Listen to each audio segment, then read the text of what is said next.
Vamos dar prosseguimento agora para a mesa. Agora vamos debater sobre reparação histórica e regulamentação da maconha, perspectivas, caminhos. E quem vai nos acompanhar é o Rudá Ramos e o Dudu Ribeiro. Rudá Ramos é um homem trans negro, advogado antiproibicionista, integrante e diretor da Rede Reforma, membro fundador do coletivo Sustenta Cannabis, integrante da Comissão do Direito do Setor da Cannabis Medicinal da OAB Rio de Janeiro e coordenador do Núcleo Municipal do Fonatrans. Bem-vindo. Palmas, por favor.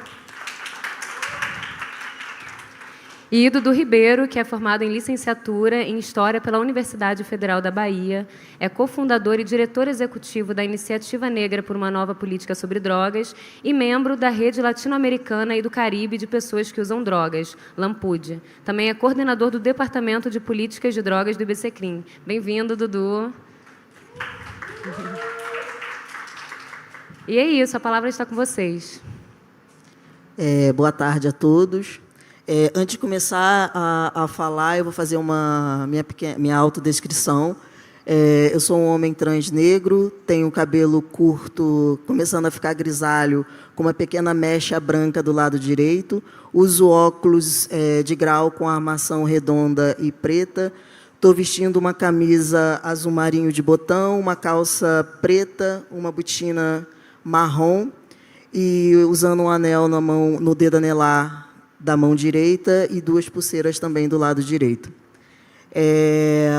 Começando a nossa fala aqui, eu estou um pouquinho nervoso porque do lado, não só a primeira vez na Expo Cannabis, mas também do lado de uma referência para mim, que é o Dudu, e a iniciativa também, é um prazer e uma honra enorme dividir a mesa aqui com você e estar aqui com os meus parceiros e amigos da Rede Reforma.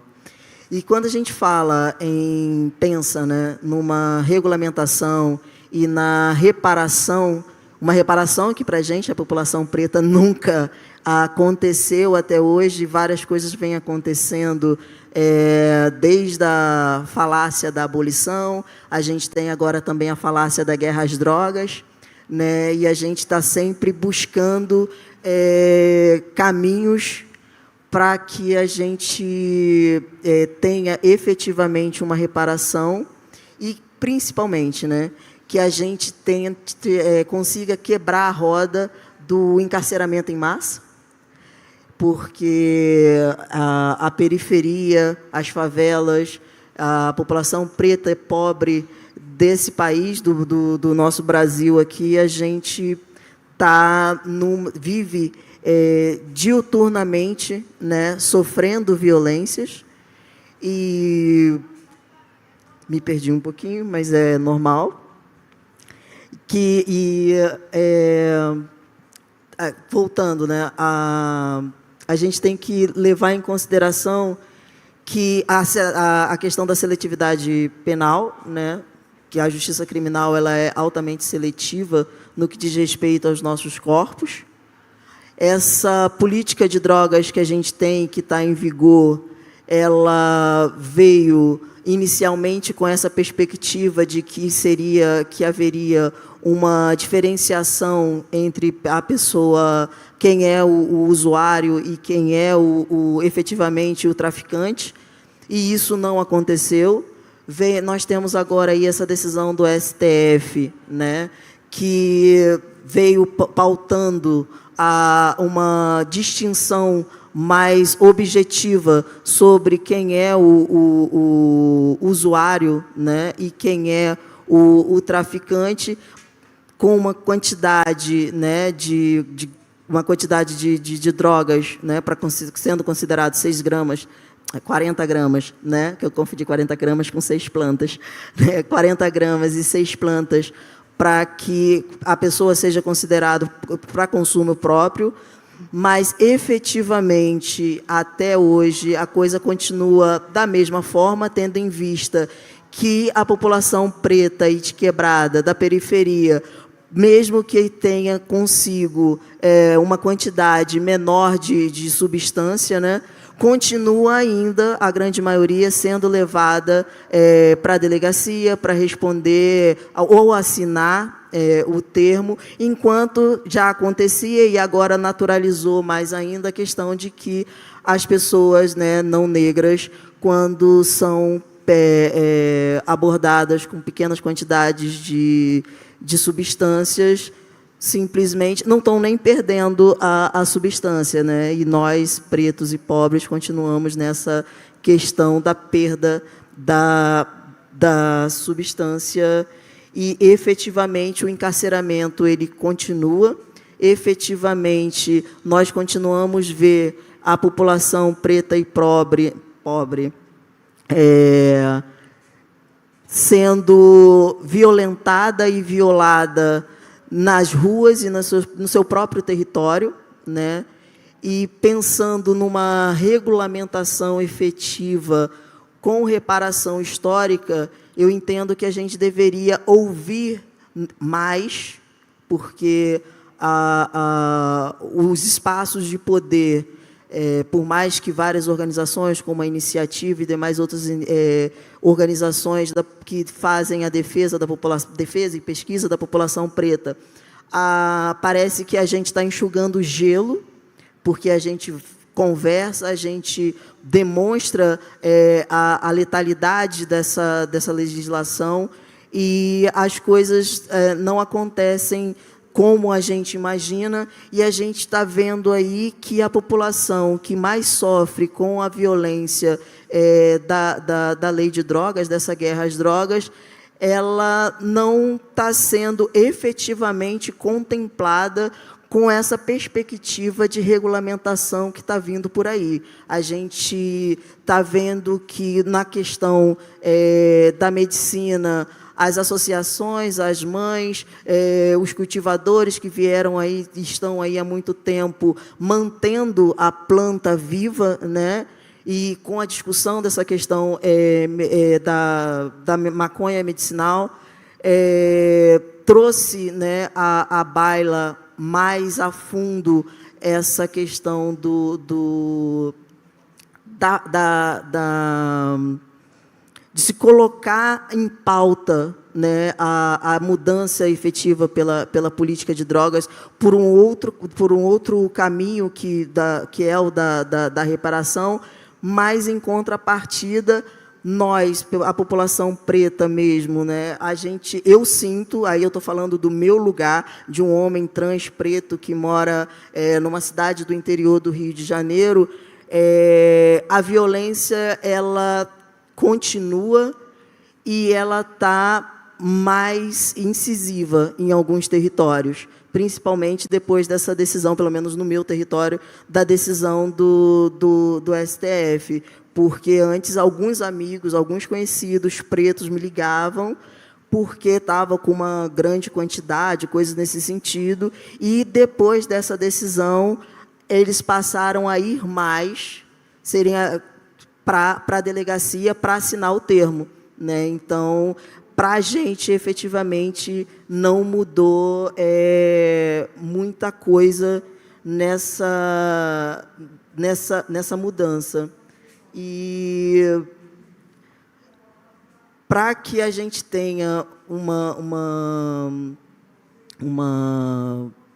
reparação efetiva, eu acredito que a gente precisa, além de ouvir, né, e entender melhor a população preta e essa questão da violência de cada território, porque o Brasil é um continente, então cada estado, cada município tem uma vivência, uma experiência diferenciada, mas, para além disso, né, a gente tem que buscar uma regulamentação que privilegie e que entenda que a maioria daquelas pessoas que estão encarceradas por conta da política de drogas, eu penso na questão da anistia, né, para que essas pessoas possam, se quiserem, futuramente, entrar no mercado de produção, de uma forma geral, nessa questão das substâncias.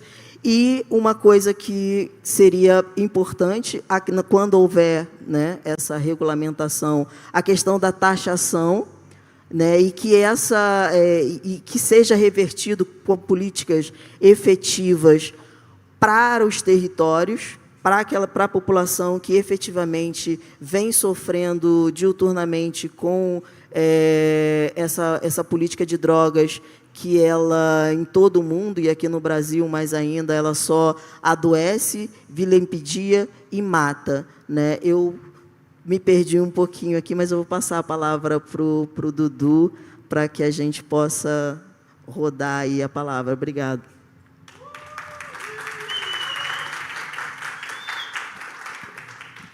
Maravilha. Boa tarde, gente. Espero que vocês estejam bem. Me chamo Dudu Ribeiro, eu sou Salvador, né? Tenho 40 anos, tenho um filho pequeno de 5 anos chamado Iuá, né? Sou cofundador e diretor executivo da Iniciativa Negra por uma Nova Política sobre Drogas, uma organização que vai comemorar seus 10 anos agora em 2025, né? Fundei junto com uma amiga socióloga daqui de São Paulo, que é a Natália Oliveira, e hoje a gente tem um trabalho em Salvador, em São Paulo e também na região norte, a partir da nossa colaboradora Dandara Hudson, lá em Belém do Pará, né? E acho que esse é um dos grandes temas que nos interessa, no tema da política sobre drogas, né? Num processo em que a gente caminha com algumas mudanças importantes, a gente também fazer com que o tema da reparação ele esteja na mesa, porque à medida que avança a regulação, sem essa temática estar sendo debatida, a gente muito provavelmente vai ver o navio passando, vai nos sobrar migalhas mais uma vez, e isso compromete, inclusive, a possibilidade do Brasil combater as suas desigualdades. A gente precisa pensar. Eu estava vindo para cá, eu lembrei que eu escrevi um texto há uns 15 anos atrás, acho que foi uns 15, 13 anos atrás, para a revista Fórum, que era assim, Guerra às Drogas, Sucesso de Crítica e Público. O meu problema foi que eu botei parte 1 e nunca mais escrevi a parte 2, então eu deixei a dívida no universo e espero retomar ele. E por que eu escrevi esse texto? Esse texto era basicamente para me contrapor às premissas utilizadas pelos liberais da Comissão Global de Política sobre Drogas, onde estava lá o presidente Fernando Henrique Cardoso e outros ex-presidentes, em que a minha preocupação era justamente quando a gente olha um cenário que a gente quer mudar, mas a gente parte das premissas incompletas ou erradas, a gente não vai solucionar o problema. E a minha questão era, a premissa da Comissão Global de Política sobre Drogas é que a guerra às drogas ela tinha falhado e, por isso, a política sobre drogas deveria mudar. Mas, se a gente pegar a história da proibição, a gente não deve partir da premissa de que a guerra às drogas ela fracassou. Ela, na verdade, ela funcionou muito bem para o que ela sempre se propôs a ser. Desde a lei do Pito do Pango, que estava lá escrito, a punição é para escravos e outras pessoas que dela fizessem uso, lá em 1830, no Rio de Janeiro, até os processos envolvendo a criminalização de populações nos Estados Unidos e a relação que era feita todos os dias pelos noticiários e pelos intelectuais, pelas mídias, de que as drogas, determinadas drogas estavam vinculadas a determinadas populações e suas características. Então, o ópio vinculado aos chineses, a maconha vinculada aos imigrantes mexicanos. Tudo isso tinha muito a ver também com a necessidade de proteção dos empregos, no avanço do capitalismo industrial, dos melhores empregos para os estadunidenses brancos, e a cocaína utilizada para a criminalização da população negra e para a difamação. Inclusive, ela é base do que a Angela Davis vai chamar da construção do mito do estuprador negro, porque a mídia dos Estados Unidos afirmava o tempo todo duas coisas. Uma era, homens negros utilizavam cocaína para estuprar mulheres brancas, e a primeira grande obra cinematográfica de 3 horas de duração, um filme em preto e branco dos Estados Unidos, se não me engano, é O Nascimento de uma Nação, o nome. Ele tem uma cena que é justamente, reflete isso, é quando uma das personagens, que é uma mulher branca, ela se joga de um precipício para não ser estuprada por um cara negro que, em tese, estaria utilizando cocaína. Outro mito que foi criado, inclusive, sobre a cocaína e as pessoas negras foi justamente a ideia de que os negros estavam ficando resistentes a determinado calibre de bala por causa do uso de cocaína, e milícias estaduais mudarem a calibre de bala por causa disso. E aí você pega o Rodrigues Doria, um médico sergipano na Bahia, em 1915, que disse que a maconha é uma vingança dos negros contra os brancos. Aí você pega o John Elishman, o cara do braço direito do Richard Nixon, que ele vai dizer que os Estados Unidos tinham dois grandes inimigos, os inimigos eram os negros e os brancos pacifistas, e ele diz: a gente não podia mais criminalizar os negros por serem negros, nem os brancos por serem pacifistas, mas a gente percebeu que se a gente investisse na criminalização de determinadas substâncias, a gente podia prender seus líderes, desorganizar suas atividades, invadir suas reuniões e difamá-los nos noticiários todos os dias. Então, quando a gente pega essa história da proibição, a gente percebe que ela funcionou. E a gente tem que partir dessa premissa para pensar as mudanças que nós queremos. Porque se a gente parte das premissas equivocadas, a gente vai chegar no lugar errado. A gente não vai conseguir reparar os danos que foram produzidos pela guerra às drogas, a gente vai muito provavelmente fortalecer com que a maconha seja uma possível commodity para ampliar as disparidades raciais no Brasil, e esse é o tipo de regulação que nos interessa. E aí o Rudá falou uma coisa muito importante, que acha que esse é o momento da gente ouvir, e a gente fez esse exercício, a iniciativa, no ano passado. A gente lançou a pesquisa Iniciativa por Direitos, Reparação e Justiça, e a gente ouviu pessoas em 5 cidades, em 5 regiões diferentes do Brasil, a partir do que é que elas pensavam sobre vários aspectos vinculados à segurança pública, à política pública, e olhando para a reparação das injustiças criminais ligadas à política sobre drogas. Esse foi um estudo inicial que a gente fez com o apoio do Fundo Baobá, muito na perspectiva da gente, que é o que a iniciativa sempre acredita, né, de trabalhar em rede e oferecer para a rede essa tecnologia que nós vemos desenvolvendo ao longo dos anos, de produção de dados, de produção cidadã de dados, mas que seja de forma engajada. A gente não faz pesquisa apenas para colocar no Lattes, a gente faz pesquisa para ela servir para a luta política, é por isso que todas as nossas pesquisas terminam com um conjunto de recomendações para o poder público, para a sociedade civil. E a gente também fez uma pesquisa interessante lá em Salvador, né, porque o que eu acho que é muito importante, um dos grandes recursos que a guerra às drogas fez, foi nebular o debate, colocando a substância na frente das pessoas. A gente tem que limpar essa visão, porque a gente não faz política para as drogas, a gente faz política para as pessoas. Então, até o termo, quando a gente usa política de drogas, é mais política para as pessoas que usam drogas. E aí, a nossa pesquisa, mesmo que me negue, sou parte de você, que a gente fez lá em Salvador, a gente pegou 10 bairros com mais notícias de violência, que é algo que a gente tem feito um esforço muito grande em todas as nossas intervenções lá em Salvador, é a gente combater cotidianamente, na mídia, nos nossos espaços públicos, a ideia cristalizada, inclusive, muitas vezes, de bairros violentos.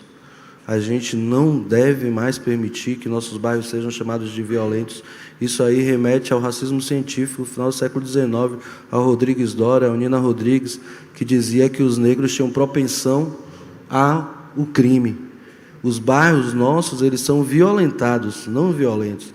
Eles são violentados pela presença ostensiva da polícia, são violentados quando o gestor toma a decisão sobre os recursos que vão para lá, e ao invés de ele mandar posto de saúde, pista de skate, quadra de esporte, ele manda viatura, arma, bala, e a gente foi justamente ver isso. A gente pegou 10 bairros que apareciam no nosso mapeamento, que a gente coordena a rede de observatórios da segurança, e os 10 bairros que apareciam mais notícias sobre violência, e a gente foi olhar os investimentos nesses bairros em saúde, cultura e educação, né? Então, por exemplo, os 9 bairros negros que apareceram, nenhum tinha nenhum equipamento público de cultura, né?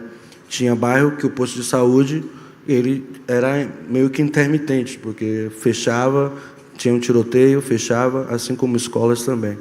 E o único bairro branco que apareceu, de maioria branca, que apareceu nessa pesquisa, ele apareceu por causa da alta apreensão de droga, sendo que, no ano pesquisado, teve 0 homicídios, mas teve muita apreensão de droga. E no bairro vizinho, que é um complexo de favelas, teve menos apreensão de drogas e dezenas de pessoas assassinadas. Era o que nos dava a oportunidade de conversar com a sociedade. A questão não é a presença da droga, a questão não é a presença do comércio. Salvador, para quem conhece, ela tem uma fotografia que eu acho que é uma das mais nítidas para demonstrar isso, que é a chegada na Cidade Baixa, que você olha onde tem o elevador Lacerda, e aí ali começa uma avenida, que é a Avenida Contorno, e ela vai, quando chegar lá no topo, é o prédio da Ivete Sangalo. E embaixo dessa avenida Contorno está a casa dos trabalhadores que construíram a Contorno, de pescadores e filhos das pessoas que construíram, dos peões de obra. Tem comércio e consumo de drogas embaixo da Contorno e em cima da Contorno, mas pé na porta da polícia só vai ter embaixo da Contorno, não vai ter no prédio da Ivete Sangalo. Por isso que a gente precisa partir da premissa de que não é o que eu falei ontem do outro texto que eu escrevi, não importa se dendê ou se maconha, não importa se explosivo ou pinho-sol. Rafael Braga foi condenado por causa que estava com pinho-sol e não porque estava com um explosivo. Então não é a substância. A população negra é criminalizada antes do seu contato com a substância, mesmo que não a tenha. E aí, só para encerrar e voltar, para a gente fazer um bate-bola. Agora, aqui, na verdade, a gente meio que tomou, né? Deixaram na nossa mão. É a gente que vai decidir. A gente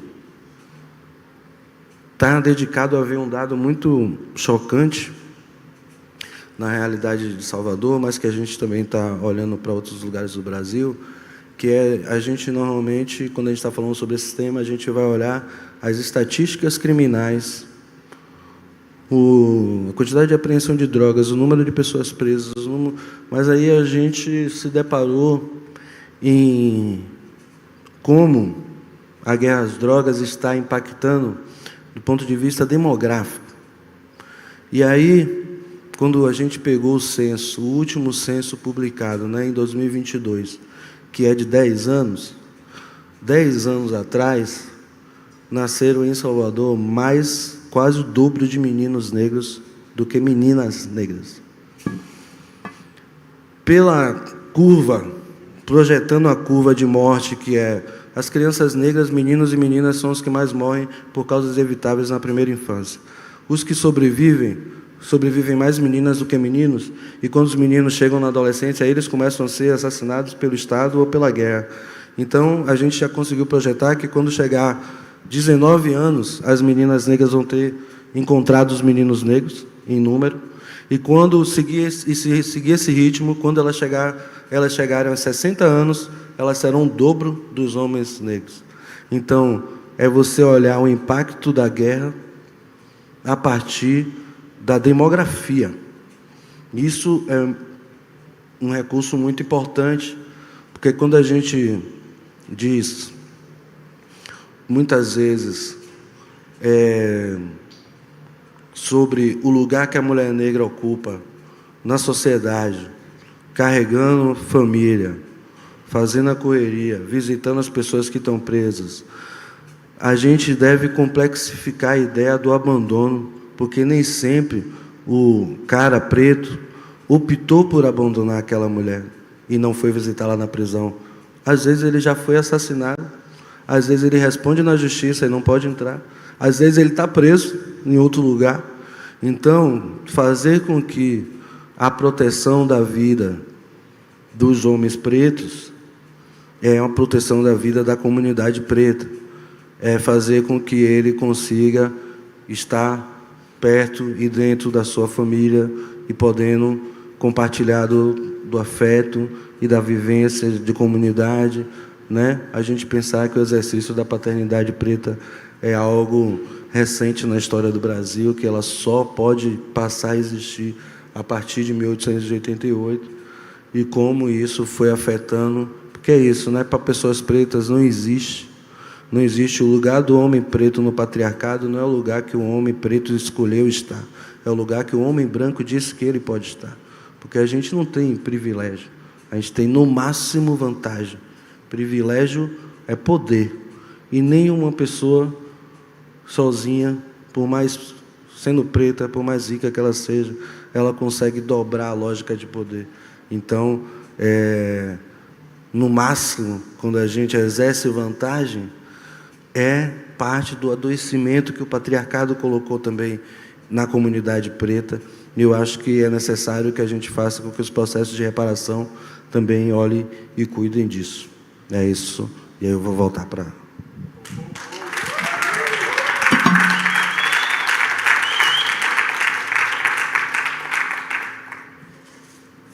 Essa perspectiva agora eu fiquei impactado com essa visão de que futuramente, de acordo com o que está se passando, as mulheres negras, fiquei chocado realmente, porque eu não tinha olhado por essa ótica, né, pensado tendo essa perspectiva de que essa guerra, essa violência contra os nossos corpos acaba impactando não o ontem, o hoje, e o futuro está totalmente comprometido negativamente no que diz respeito à esperança, à vivência e à expectativa de vida. A gente já tem ela diminuída, mas agora com essa pesquisa, com essa informação, a gente passa... E eu não tenho filho, mas tenho sobrinhos, né? Então, tipo, pensando neles, assim, me deu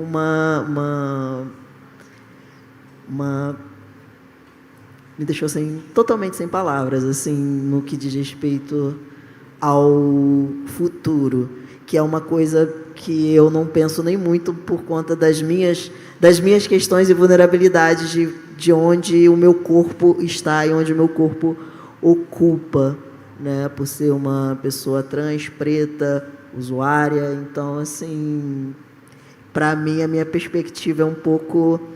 Eu tenho essa limitação do futuro mesmo, né? Mas penso muito nos outros, né? Naqueles que estão aí, que estão nascendo, e agora com aquela expectativa de um futuro melhor para quem está vindo. Essa agora me deu uma impactada, mas eu acredito que, sempre pensando na questão da esperança e na luta que a gente trava todos os dias para tentar efetivamente mudar de alguma forma o que está posto e buscar realmente uma reparação efetiva que vai além da justiça, que ela também vai para a questão do poder, né? Que é o que a gente vem buscando, que sempre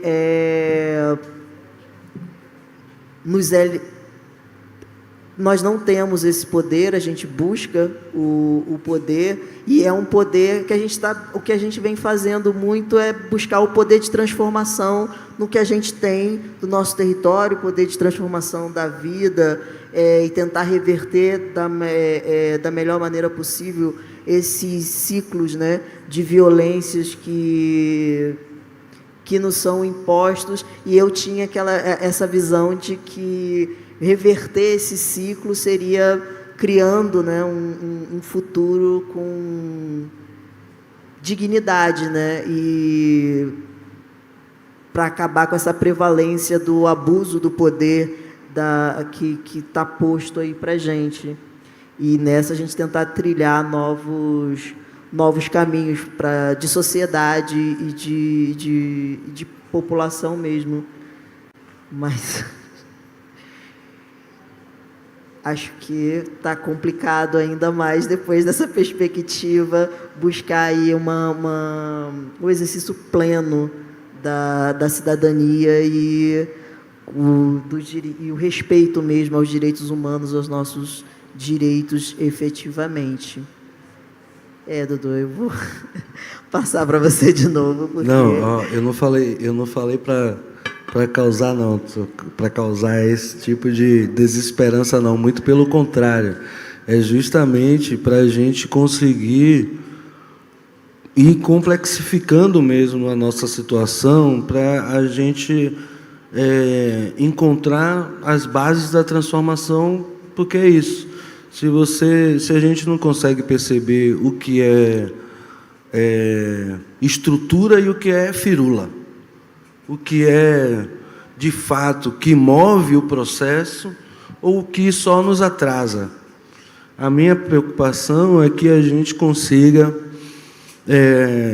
por exemplo, demonstrar, é algo que eu tenho falado em vários lugares, né, que a gente ainda não conseguiu medir, mas eu estou disposto a fazer isso com outros pesquisadores e pesquisadoras, que é medir o custo do luto no Brasil. O custo do luto deve ser uma grandeza, que é uma grandeza muito complexa. Por que é que eu estou falando do custo do luto?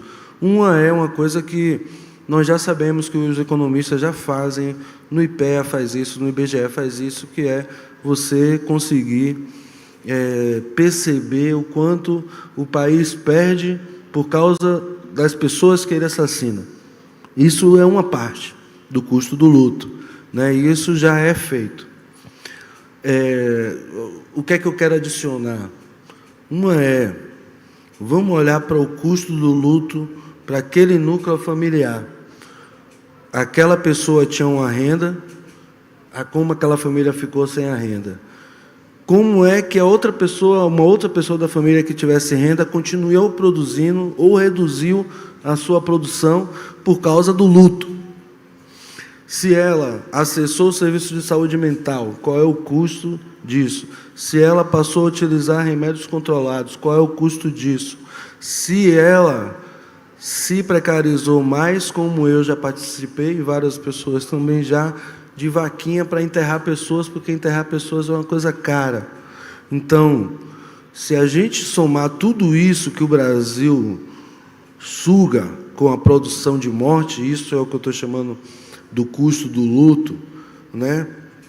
A gente vai provavelmente se deparar com uma das grandezas mais difíceis de lidar e mais necessárias de superar que nós temos, né? Não é possível a gente chamar o que a gente vive de democracia. A democracia não é um conceito que a gente pode aplicá-lo de forma incompleta. Ela só é democracia quando ela é completa. Ela não é democracia se ela passa no asfalto e não sobe a favela. Então, para a gente olhar para o que a gente quer construir, a iniciativa, a gente sempre se propôs a isso, né? O que a gente estava chamando de colocar a lente racial e perceber como olhar para o mundo a partir dessa lente faz todo sentido para as propostas que nós queremos desenhar, né? Eu falei na minha apresentação o nome do meu filho. Alguém lembra o nome do meu filho? Você já me conhece, bicho. Então, se fosse Enzo, vocês lembravam. Mas o nome do meu filho é Iuá, né? E por que eu vou falar isso? Né? O meu nome é Eduardo, né? Qual é o significado do meu nome? Minha mãe estava assistindo uma novela mexicana, tinha um cara que era Carlos Eduardo, e ela botou Eduardo. Mas o meu filho, que é Iuá, e os primos dele, que são a 15 e a Iô, eles são crianças que eles desde cedo vão saber o que é que o nome deles significa. E nomear é muito importante. E nomear é tão importante que é a partir dessas peças que a gente pensa o mundo. Que aí eu dou o exemplo, das pessoas conhecem, por causa da militância, por causa do rap, a palavra, o termo umbuto ou umbutu. Mas todo mundo aqui eu acho que já ouviu. Aí quando a gente pergunta qual é o significado, aí a tradução que a gente pensa de forma cartesiana trava porque não tem uma palavra. É uma ideia que cabe no umbuto, né? Que muitas pessoas traduzem como eu sou porque nós somos. Pegue isso aí, você utilizar essa ferramenta na sua forma de pensar o mundo. Essa é uma só. Agora imagine quantas milhares de outros termos a supremacia branca não eliminou e tornou a sociedade, a humanidade mais burra. Porque eliminou outras formas de pensar. E eliminou os termos que a gente acaba tendo que pensar soluções para os nossos problemas a partir do vocabulário e da gramática do colonizador. É por isso que o nome do meu filho é Iuá, para a gente ir quebrando essas coisas, fazer com que o nome, que o nomear, volte a ser importante para a gente, que ele não seja engolido, que a língua seja poder. E eu lembro muito de uma redutora de danos aqui de São Paulo. Eu estou na ponte aérea que eu já ia falar, estava aqui no Rio. Eu conheci uma redutora de danos aqui em São Paulo, que é uma mulher maravilhosa, Dona Agostinha. Dona Agostinha é uma senhora preta, né, redutora de danos. Ela tinha uma exposição maravilhosa de fotografia que chamava Pés por onde caminhei, algo assim, que foi um trabalho que ela fez na região da Luz, né? E aí muito aquela pegada católica do lava-pés, a imagem de Cristo, tal, mas ela chamou um fotógrafo e era um trabalho de redução de danos, de acolhimento, de cuidado e tal, não sei o quê. E aí eu estava dando uma palestra no Conselho Regional de Psicologia, ela estava na plateia. Eu estava falando da predominância de pessoas negras nas estatísticas criminais. Aí Dona Agostinha levantou e falou: Dudu, eu estava te ouvindo aqui, essa predominância de pessoas negras nas estatísticas. Isso para mim é quase uma predominância. Predominância me pegou, e eu coloquei isso inclusive no meu projeto de mestrado e tive que usar o recurso de não está escrito em outro lugar. Eu peguei e contei a história de Dona Agostinha na nota do pé de página para justificar para a banca que eu peguei e usei esse termo por causa dela. Assim como foi aqui em São Paulo também que eu aprendi o termo civirologia, que é a filosofia de a gente não tem, a gente faz o que? Se vira, né? Então, eu acho que tem uma parte do nossa tarefa que é apresentar uma gramática para o campo da política de drogas. Uma nova gramática, uma nova leitura, uma nova lente, porque senão a gente vai ficar preso nas premissas liberais lá de Fernando Henrique Cardoso e outros. A gente vai achar que a questão é representatividade de um ponto de vista vazio, é só botar o preto e a preta lá, está tudo certo. Eu tenho um incômodo com várias paradas de curso de letramento racial, que é o seguinte: não, os brancos podem continuar pagando porque tem que ajudar os pretos a pagar a conta, não tem problema. Mas, pô, se você chegou na sua idade adulta e você precisa de um curso para você não tratar as pessoas de forma diferente racialmente, não é um problema de letramento, é uma questão de caráter mesmo, né? Então, você tem que fazer um curso. O curso, muitas vezes, é para você adquirir uma gramática para não ser cancelado. Tu vai ensinar a pessoa que ela não deve tratar as pessoas diferente racialmente. A essa altura da vida, ela vai fazer um curso de 360 horas e receber um certificado de antirracista.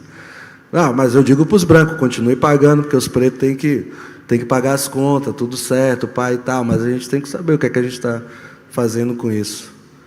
Vamos lá, que tem mais aí. A gente nem perguntou, mas e vocês também deixaram a gente aqui? Eu quero saber se alguém quer falar alguma coisa.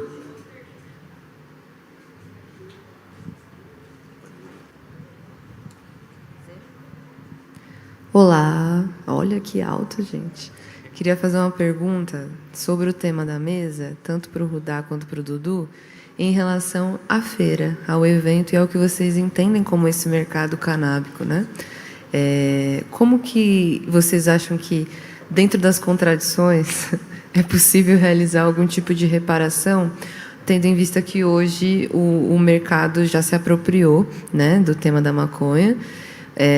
Mas, assim, a gente está aqui, a feira está acontecendo, mas, enfim, vocês acham que é possível esse tipo de iniciativa privada acrescentar em alguma coisa para essa luta da reparação ou não?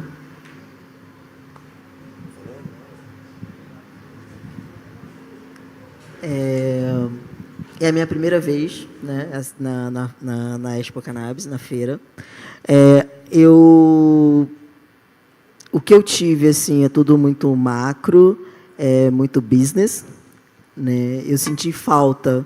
E aí, dentro da minha perspectiva, no que diz respeito à reparação, no primeiro dia eu vi poucas pessoas parecidas comigo, racialmente falando, pessoas pretas. Isso foi primeiro ponto, que para mim me chamou a atenção. Ontem eu vi mais pessoas, né, como diz de pele coisadinha.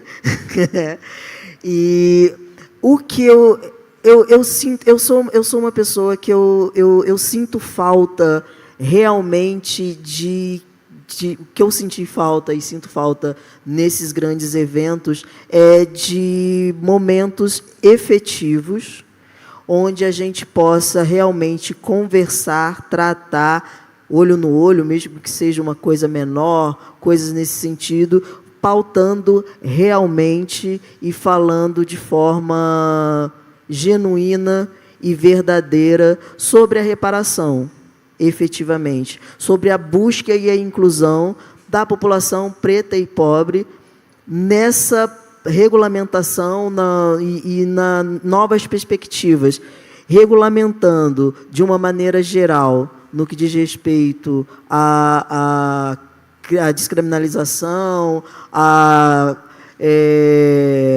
liberação, fomento para todas as áreas, mas não esquecendo de quem vem sofrendo mesmo, que somos nós, que é quem está na periferia. Eu não vi, tirando as mesas, né, temos aí estandes de associações, mas tudo que eu venho lendo e estudando, quando chega na parte econômica, a maioria das associações, principalmente as menores, elas não estão, o que se coloca para elas não é tão acessível economicamente para se manter. Para quem é egresso, há uma grande dificuldade também no que diz respeito à análise e volta para o mercado, e se quiser entrar no mercado. Então, é muito embranquecido. Essa é a minha visão, assim, e eu vejo que quando a gente vai se colocar e buscar, falando de reparação mesmo, que é o que a gente busca, de ver olho no olho e buscar uma diferença, nesse momento aqui, a gente troca, a gente conversa internamente, fazemos mesa, mas por conta também de muita coisa que acontece, eu entendo que, às vezes, pode haver uma dificuldade para as pessoas que estão no espaço, porque tem muita coisa acontecendo ao mesmo tempo agora, de parar um pouquinho para ouvir e internalizar essas questões socioeconômicas e históricas. Não sei se eu te respondi. Bom, eu também é a minha primeira Expo. Na verdade, eu não vim para a primeira edição. Eu vim ano passado, acho que foi para o híbrido, né? Eu tento, primeiro, olhar o que acontece aqui. Não é nada diferente do que a desigualdade que está na sociedade brasileira. Não é um espaço privilegiado, altamente diferente das desigualdades raciais e econômicas que estão fora desses estandes aqui, né? Então, nos meus 40 anos, eu tenho buscado, na verdade, fazer uma dedicação ao nosso corre, mais do que ficar me batendo murro, ponta de faca, porque, primeiro, aqui é um evento que ele é um evento muito de mercado, não é um evento de movimento social. Mas, e aí, como é que a gente vai fazer? Ao mesmo tempo, nós podemos reconhecer que é uma indústria recente, que tem crescido e que tem sido conduzido por muitas pessoas jovens e que, portanto, é muito mais permeável a essas discussões, à participação, a outras formas de se pensar. Por isso que eu poucas vezes vou falar, quando estou tratando de regulação, eu fico falando apenas de mercado regulado. A gente tem que falar de acesso regulado, porque aí mesmo a gente pode quebrar a lógica na nossa cabeça que todas as formas de acessar as substâncias, quando elas forem reguladas, será através do mercado. Quando a gente regular, a regulação da maconha, ela não vai acabar com o capitalismo e nem com o racismo. Então, ao invés de eu ficar brigando com as empresas que vão disputar para colocar lá seus produtos na banca, eu quero lutar para vir crédito para a agricultura familiar, para o pequeno plantador lá também poder participar do bagulho, enquanto a gente continua fazendo a luta anticapitalista global. Isso não nos tira da luta, mas a gente pode escolher onde a gente quer investir as nossas energias. Eu acho que a gente deve investir as nossas energias na gente. A gente deve investir as nossas energias em procurar as pessoas, que são várias pessoas massa com projetos legais aqui, para a gente chegar e levar e fortalecer algo lá, da nossa galera também, né? Eu mesmo estava ouvindo uma pessoa comentando sobre como uma empresa do primo dela criou uma lógica de adubo com os resíduos domésticos e fez uma tecnologia e tal. Eu nem conheço a empresa, mas eu já estava pensando, pô, como é que eu vou fazer essa ponte dessa tecnologia com algo que a gente precisa lá e tal, e que a gente está tentando construir com agricultura familiar e tal, com cooperativa, com outra viagem. E aí a gente também poder, né? Está aí aqui Lucas Barbosa, da Rede Ouro, que tem o Nasceda aqui, que tem tentado construir um processo de feira, de encontro de empreendedores e de discussão lá em Salvador.